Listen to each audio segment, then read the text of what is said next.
Halo Sobat Edukasi, selamat datang kembali di Raftelpedia, ensiklopedia digital tempat kita mengupas tuntas berbagai fakta, data, dan informasi menarik yang terjadi di sekitar kita. Di channel ini, kita tidak hanya sekadar melihat permukaan, tetapi menyelam lebih dalam ke realitas yang ada. Pada episode kali ini, kita akan mengangkat sebuah topik yang sangat dekat dengan denyut nadi kehidupan masyarakat luas, yaitu realitas kesejahteraan pekerja dan upah buruh di Indonesia. Bekerja banting tulang dari matahari terbit hingga terbenam adalah rutinitas mutlak yang harus dilalui oleh jutaan rakyat Indonesia demi memastikan asap dapur tetap mengepul. Namun, sebuah pertanyaan kritis selalu mengemuka setiap tahunnya. Apakah keringat dan tenaga yang dikorbankan tersebut sudah dibayar dengan upah yang sepadan dan layak? Realitas di lapangan seringkali menghadirkan ironi. Kenaikan harga bahan pokok, inflasi kebutuhan sehari-hari, hingga melambungnya biaya pendidikan seolah terus berlari jauh lebih cepat dibandingkan dengan angka kenaikan gaji yang tertera di slip para pekerja. Berdasarkan rilis data valid terbaru yang dikeluarkan oleh Badan Pusat Statistik, BPS, pada periode Mei 2026, tercatat bahwa rata-rata upah buruh atau pekerja di Indonesia secara nasional menyentuh angka Rp3.388.976 per bulannya. Angka nasional ini mungkin terlihat sebagai standar yang cukup bagi sebagian kalangan. Namun, mari kita bongkar datanya lebih dalam. Ketimpangan pendapatan antar wilayah ternyata masih menjadi pekerjaan rumah yang sangat besar bagi negara ini. Masih sangat banyak provinsi di Indonesia yang mencatatkan rata-rata gaji pekerja yang terjun bebas, jauh di bawah angka rata-rata nasional tersebut. Lantas, daerah mana sajakah yang saat ini menduduki peringkat terbawah dalam peta kesejahteraan pekerja Nusantara? Tim Raftelpedia telah mengumpulkan dan merangkum secara komprehensif daftar 10 provinsi dengan upah buruh terendah di Indonesia untuk tahun 2026. Simak video ini sampai habis untuk mengetahui fakta lengkapnya, karena bisa jadi provinsi tempat tinggal atau tempat merantau kalian masuk ke dalam daftar ini.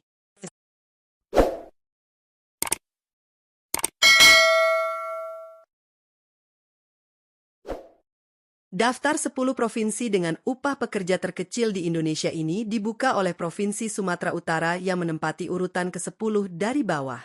Per Mei 2026, angka rata upah buruh di provinsi tersebut tercatat berada pada nominal Rp2.839.789. Sebagai gerbang ekonomi di wilayah barat yang memiliki kota metropolitan sebesar Medan, serta hamparan kawasan industri dan perkebunan kelapa sawit yang sangat luas, data ini tentu memunculkan tanda tanya. Kehidupan di pusat-pusat kota Sumatera Utara memiliki standar biaya yang tidak murah, sehingga upah di kisaran Rp2,8 juta ini menjadi tantangan finansial yang berat bagi para pekerja kelas menengah ke bawah untuk memenuhi kebutuhan dasar keluarga mereka.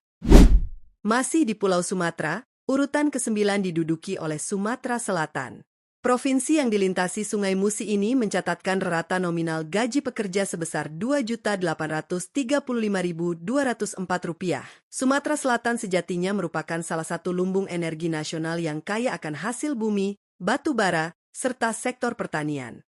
Namun, perputaran kapital yang masif di level industri raksasa tampaknya belum menetes secara merata hingga ke lapisan bawah. Standar pengupahan bagi buruh harian lepas dan pekerja sektor informal masih tertinggal, membuat rata-rata pendapatan di wilayah ini belum mampu menembus angka Rp3 juta. Beralih ke Pulau Sulawesi, di urutan ke-8 ada Provinsi Gorontalo.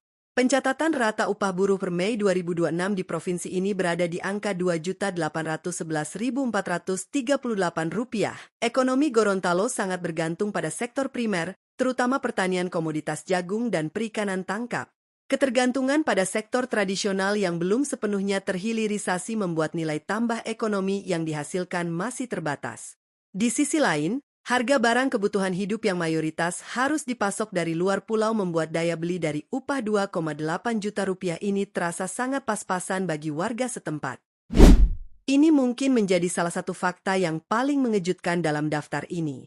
Selanjutnya, Jawa Timur menempati posisi ke-7 dengan rata upah buruh mencapai Rp2.769.371.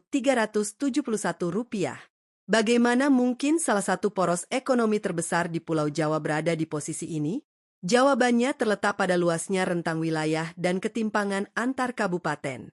Meskipun kawasan industri ring 1 seperti Surabaya dan sekitarnya memiliki standar upah minimum yang tinggi, mayoritas kabupaten lain di Jawa Timur masih sangat mengandalkan sektor agraris dan industri berskala mikro dengan upah yang sangat rendah, sehingga hal ini menarik turun angka rata-rata pendapatan secara keseluruhan di provinsi tersebut.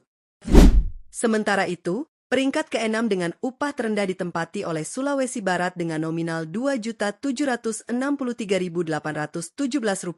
Berstatus sebagai provinsi yang relatif muda dan terus berbenah, infrastruktur penunjang industri padat karya di Sulawesi Barat belum terbangun secara masif. Kurangnya investasi berskala besar mengakibatkan minimnya ketersediaan lapangan kerja formal yang berani menawarkan gaji tinggi. Akibatnya, sebagian besar tenaga kerja terserap oleh sektor informal dan usaha skala kecil yang sistem pengupahannya cenderung menekan biaya produksi agar bisa bertahan. Melengkapi posisi 5 besar dalam daftar provinsi dengan upah buruh paling kecil di Indonesia, terdapat Nusa Tenggara Barat, NTB, yang mencatatkan rata-rata gaji buruh sebesar Rp2.682.066. Angka ini menghadirkan sebuah kontra sosial yang nyata. Di satu sisi, NTB sedang menikmati sorotan dunia internasional berkat pariwisata premium dan gelaran balap kelas dunia, namun di sisi lain, realitas ekonomi masyarakat akar rumput, khususnya para petani, nelayan, dan buruh harian, masih bergelut dengan pendapatan yang jauh dari kata sejahtera. Jawa Tengah menempati posisi keempat secara nasional, sekaligus menjadikannya sebagai provinsi dengan upah pekerja terendah di Pulau Jawa per Mei 2026.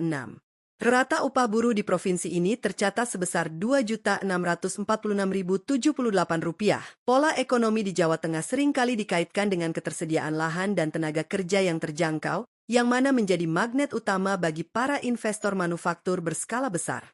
Meski sukses menyerap banyak tenaga kerja dan mengurangi pengangguran terbuka, standar pengupahan yang rendah ini memaksa para pekerjanya untuk menerapkan gaya hidup yang sangat hemat di tengah gempuran inflasi global. Di posisi ketiga, disusul oleh provinsi asal Pulau Sumatera lainnya, yaitu Aceh, dengan besaran upah pekerja di angka Rp2.635.313. Walaupun berstatus sebagai daerah dengan otonomi khusus dan memiliki sumber daya alam yang melimpah, iklim investasi yang mampu menciptakan lapangan kerja formal yang stabil tampaknya masih menjadi kendala utama. Minimnya sektor manufaktur dan industri hilir membuat pertumbuhan ekonomi tidak berbanding lurus dengan peningkatan kualitas pendapatan individu para pekerjanya. Urutan kedua dalam daftar provinsi dengan rata-rata upah terendah diduduki oleh Lampung yang mencatatkan nominal upah buruh sebesar Rp2.570.158. Walau berperan krusial sebagai jembatan penghubung urat nadi ekonomi antara Pulau Sumatera dan Jawa, fondasi perekonomian warga Lampung masih banyak ditopang oleh sektor pertanian dan perkebunan tradisional. Sistem bagi hasil atau upah harian di sektor-sektor non-formal ini umumnya tidak memiliki standar perlindungan finansial yang kuat yang berimbas pada rendahnya angka rata-rata upah di provinsi ini. Tibalah kita di urutan pertama. Berdasarkan data Badan Pusat Statistik, BPS, Nusa Tenggara Timur, NTT, menempati peringkat pertama sebagai provinsi dengan upah buruh terendah di Indonesia. Pada Mei 2026, rata-rata upah pekerja di wilayahnya hanya mencapai Rp2.502.926 per bulan. Faktor geografis yang menantang, iklim kering yang mempengaruhi produktivitas agraris, serta masih terbatasnya infrastruktur industri menjadi kombinasi penyebab lambatnya eskalasi kesejahteraan di wilayah ini. Ironisnya, para pekerja di NTT harus bertahan hidup dengan penghasilan yang bahkan tidak menyentuh angka Rp2,6 juta di tengah zaman yang semakin serba mahal. Sobat Raftelpedia, setelah kita membedah satu persatu data dari ke-10 provinsi tadi, kita dihadapkan pada sebuah kesimpulan statistik yang tidak bisa diabaikan. Mari kita ingat kembali rumusan data di awal. Secara nasional, rata-rata upah buruh di Indonesia pada periode Mei 2026 menyentuh angka Rp3.388.976. Dengan ini, ke-10 provinsi di atas masih memiliki standar upah buruh yang sangat minim dan tertinggal jauh di bawah rata-rata pendapatan pekerja nasional. Selisih antara upah di NTT dengan rata-rata nasional bahkan mencapai hampir Rp900.000. Ini bukan sekadar angka di atas kertas laporan pemerintah, melainkan angka yang menentukan apakah sebuah keluarga bisa menyekolahkan anaknya hingga sarjana, apakah mereka mampu membeli makanan bergizi, atau sekadar bisa mengakses fasilitas kesehatan yang layak. Kesenjangan upah ini adalah potret nyata dari ketidakmerataan ekonomi. Solusinya tentu bukan hanya menaikkan upah minimum tanpa dasar yang kuat, melainkan perlunya pemerataan pembangunan infrastruktur yang menarik investasi keluar daerah sentral, peningkatan kompetensi sumber daya manusia, SDM, serta penciptaan lapangan kerja berteknologi dan bernilai tambah tinggi yang otomatis akan mengerek standar gaji buruh secara natural. Demikianlah sajian data dan fakta eksklusif dari Raftelpedia mengenai daftar 10 provinsi dengan upah buruh terendah di Indonesia untuk tahun 2026. Semoga paparan informasi berbasis data BPS ini bisa memperluas perspektif kita mengenai dinamika sosial ekonomi yang terjadi di negeri ini. Bagaimana dengan provinsi kalian? Apakah upah yang kalian terima saat ini sudah sebanding dengan pengeluaran dan biaya hidup di kota kalian masing-masing? Jangan ragu untuk berbagi pandangan, keluh kesah, atau fakta di lapangan melalui kolom komentar di bawah ini. Jika kalian menyukai video pembahasan data seperti ini, pastikan untuk menekan tombol like, bagikan video ini agar lebih banyak orang yang teredukasi, dan klik tombol subscribe serta nyalakan lonceng notifikasi agar kalian selalu update dengan konten-konten ensiklopedia menarik dari Raftelpedia. Terima kasih sudah menonton, tetap semangat berkarya. Dan sampai jumpa di video penuh wawasan berikutnya.